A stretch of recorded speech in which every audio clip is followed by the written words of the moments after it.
Alors, je voudrais vous parler de la Bible, de l'Ancien Testament hébraïque. Je voudrais le rapprocher de mes travaux qui ont pris beaucoup de temps sur Nostradamus.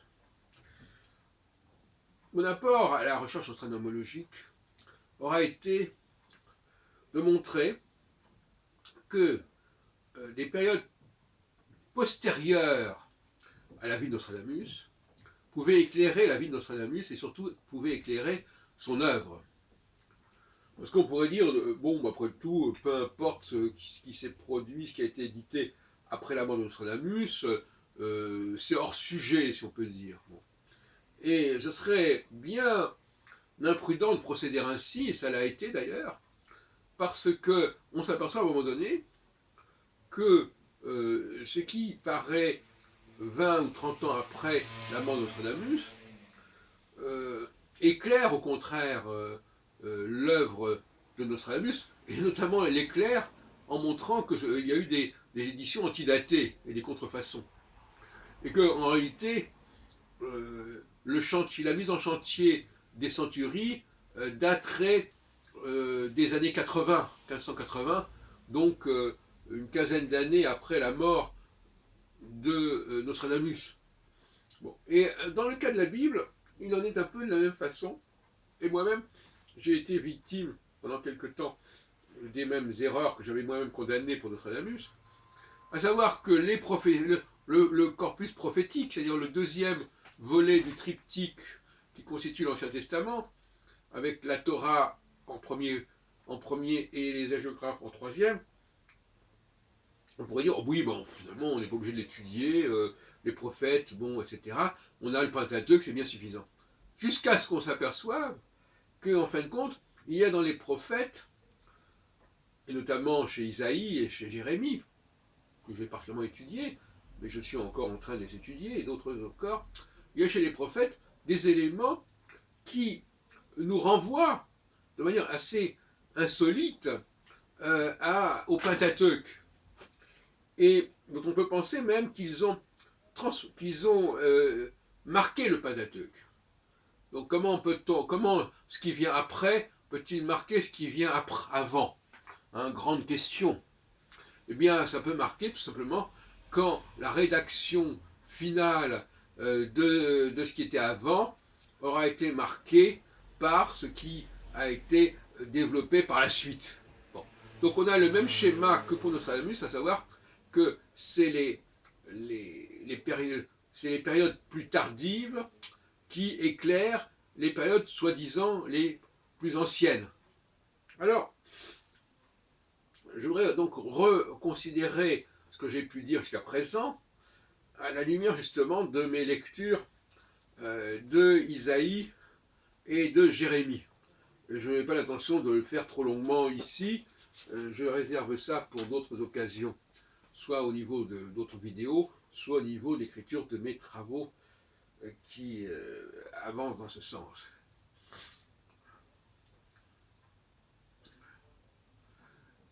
J'avais développé la thèse il y a quelque temps sur laquelle c'était le royaume de David qui avait évolué idéologiquement pour englober des populations qui avaient été mises sous son contrôle en quelque sorte. Et donc aurait fait évoluer la théologie pour englober ces populations.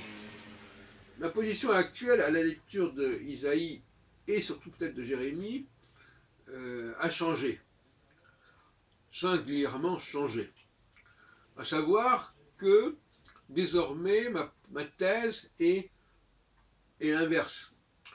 Ce sont les populations soumises qui se révoltent contre le pouvoir central, un peu comme les Arabes se sont révoltés contre le pouvoir ottoman au lendemain de la première, ou pendant la Première Guerre mondiale. Et donc, leur idéologie universaliste va s'opposer à l'idéologie beaucoup plus spécifique au peuple dominant au singulier. Donc, pour moi, il y a un rapport assez évident entre ce qui s'est passé dans l'Empire ottoman, et ce qui est d'autant plus amusant que la Palestine fait partie de l'Empire ottoman, enfin c'est un détail, mais a fait partie de l'Empire ottoman. Et donc, à un moment donné, les populations alors là, c'est l'inverse, c'est le nord qui est dominant et le sud qui se rebelle. Alors que dans le domaine palestinien antique, c'est le sud qui se rebelle, qui est le nord qui se rebelle contre le sud. Bon. Enfin, ceci étant dit, la comparaison me paraît assez heureuse et assez heuristique. Et donc, on sait très bien que ce sont les immigrés et les colonisés qui affirment qu'il faut avoir une approche égalitaire. Il faut que toutes les populations soient mises sur le même pied. Alors que l'autre entité, elle affirme une sorte de verticalité et de supériorité. Donc là, on a deux idéologies qui se combattent, et on s'aperçoit finalement qu'une grande partie de la Bible de l'Ancien Testament en l'occurrence, mais peut-être pas seulement, est marquée par le mouvement justement du Royaume du Nord. Le Royaume du Nord qui a fait sécession avec le Royaume du Sud, enfin le Royaume du Nord qui n'était pas un royaume au départ, parce qu'en réalité on a créé une dynastie un petit peu artificiellement au Nord, comme ça se produit souvent, enfin, c'est l'émergence d'une nouvelle dynastie, mais qui n'avait aucune filiation davidienne, alors qu'au Sud, on avait une dynastie qui avait une beaucoup plus grande légitimité depuis l'époque de David et de Saoul, peu importe. Et donc, nous avons là une grande partie de l'Ancien Testament qui est en fin de compte marquée par l'influence des populations du Nord. Ça va très loin, parce qu'on s'aperçoit finalement que les prophètes, par exemple, les prophéties, celle d'Isaïe en particulier, concernent beaucoup plus le royaume du Nord que celui du Sud. Et que, en tout état de cause, Israël, puisque c'est ce nom qui est mis en avant, Israël, Éphraïm, la Samarie, le royaume du Nord, tous la maison, Jacob même, la notion de maison de Jacob, c'est une formulation nordique. Hein, Jacob étant le père des tribus, les 12 tribus. Et par conséquent, on a toute une partie de l'Ancien Testament qui est nordique, qui est, n'oublions pas que Éphraïm, qui est un des noms du royaume du Nord, c'est un des fils de Joseph, et qu'il a donc tout le problème du songe de Joseph, etc., qui est important, et qu'il rivalise avec Juda, quelque part. Juda qui est justement le royaume du Sud. Et avec deux légitimités qui s'opposent. Alors curieusement, chez Jérémie, il parle de deux sœurs. Il dit que Israël est une des sœurs et Juda est une autre sœur. Donc, et il parle de l'entente, la difficile entente entre les deux sœurs. Alors beaucoup de juifs aujourd'hui ignorent totalement cette problématique, cette conflictualité entre le nord et le sud, qui avait été complètement intériorisée par les prophètes. Qui pour eux, bon voilà, effectivement. Et de toute façon, l'histoire a montré que les destins des deux entités étaient totalement différents. Au départ, c'est le royaume du Nord qui est menacé dans son existence. Beaucoup plus que celui du Sud, qui ne sera atteint que plus d'un siècle plus tard. Là, on est en train de parler du 8e siècle, avec un Isaïe qui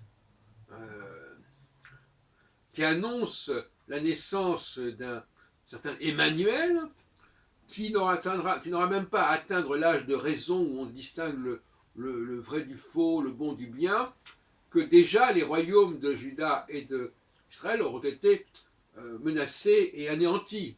Bon, même Emmanuel, dont la référence est reprise dans l'évangile de Matthieu.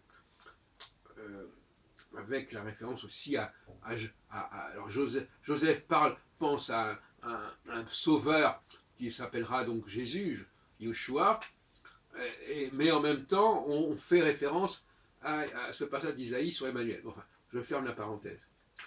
Donc, il y a énormément de choses, par exemple le schéma Israël, ça s'adresse à Israël. Et pourquoi? Parce que pour les gens du Nord, Dieu s'adresse à eux, et eux c'est Israël. Donc quand on dit schéma Israël, c'est au royaume du Nord qu'on s'adresse. Et alors on aura certainement trafiqué énormément les textes du Pentateuque pour aller dans ce sens. Mais moi il me semble qu'il faut rétablir une forme judaïque, c'est-à-dire judéenne de la religion juive justement, en évacuant toutes les références à Israël. Alors, et c'est pas ce qui manque, puisque dans l'Exode, on parle tout le temps des Bnei Israël, des fils d'Israël. On vient de rappeler la sorte du schéma Israël. Et nous, aujourd'hui, on dit Israël, c'est les Juifs, etc. Non, Israël, c'est le Nord. Les 10 tribus sont les 12 du Nord, quand même. Et Juda, c'est une espèce de croupion. Voilà, c'est pas grand-chose, finalement, Juda, même s'il y a cette dimension de Jérusalem, de Sion. Mais fondamentalement, on a quand même,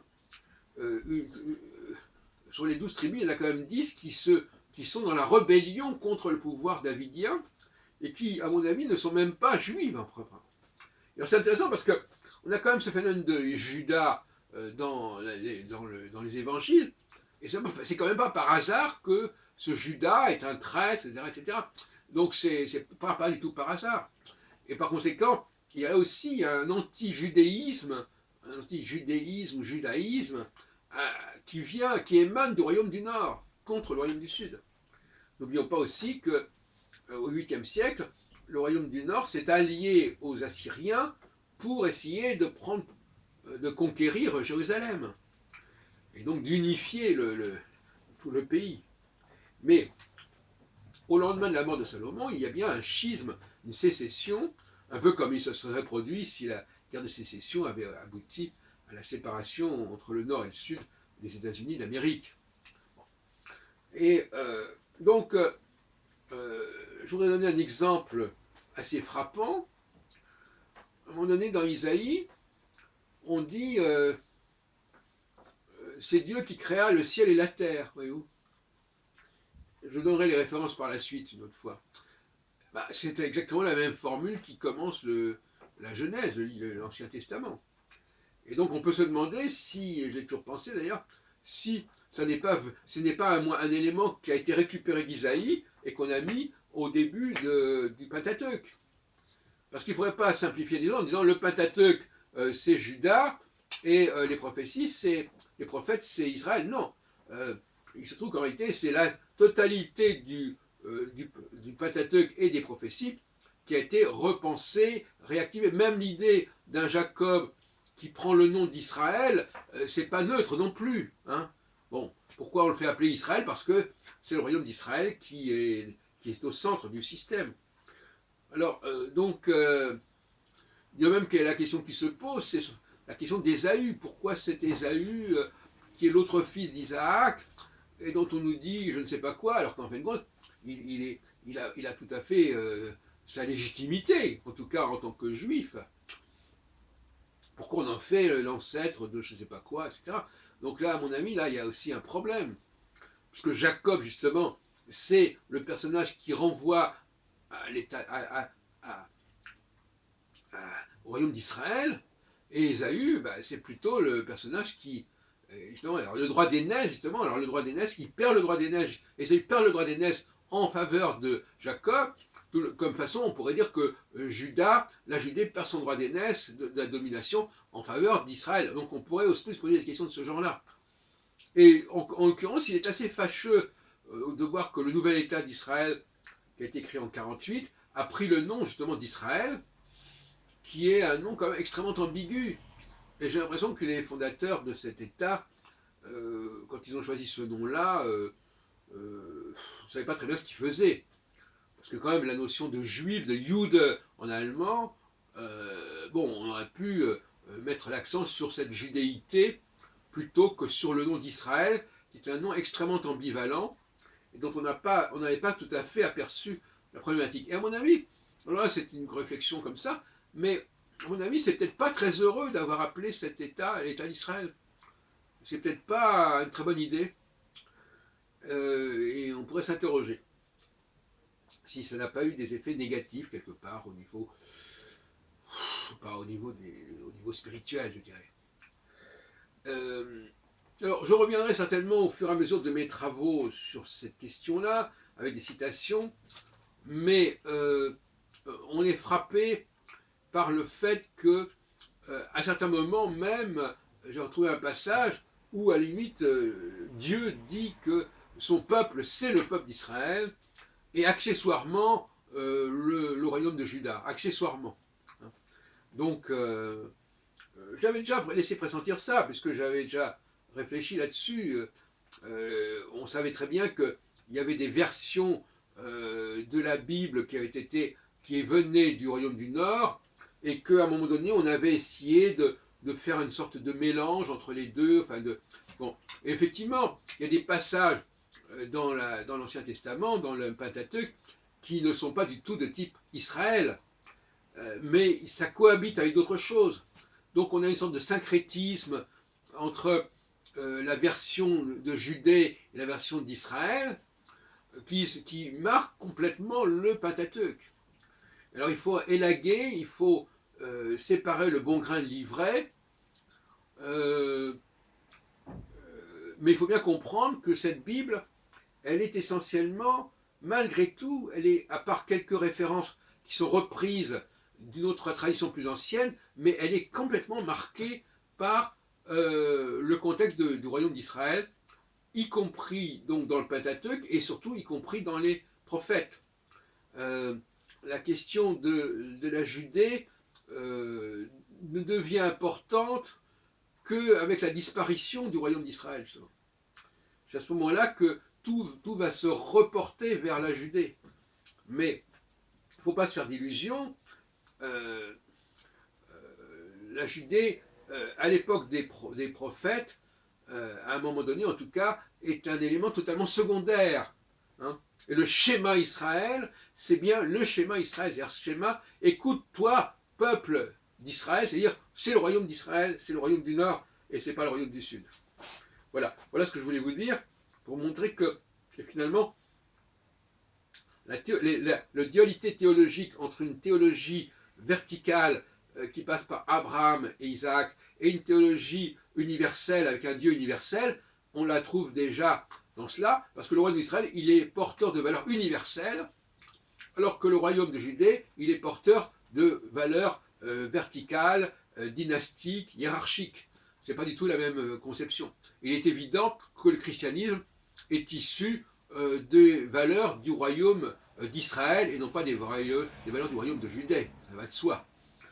Et par conséquent, il est normal aussi que Jésus appartienne à la Galilée, cette Galilée qui est au cœur du royaume du Nord, du royaume d'Israël, et qu'il soit mal reçu à Jérusalem, qui est au cœur de la Judée. Et on sait très bien que le fait qu'il soit le Galiléen a été un élément contre lui, bien entendu.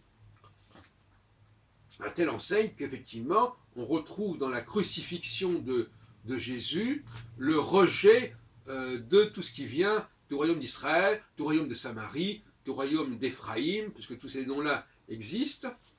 Et il faut bien comprendre que la théologie juive, à partir de la fin du règne de Salomon, est une théologie de sécession, une théologie de rejet du pouvoir davidien.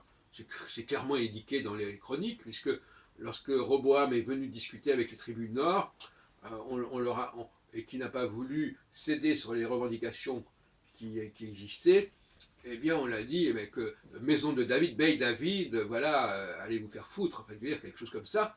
Et voilà, nous en sommes là. Voilà, donc ne disons plus schéma Israël de façon complètement ingénue, c'est un terme qui est très ambigu et qui est quelque part anti-judéen. Et donc anti-judaïque, et donc antisémite quelque part.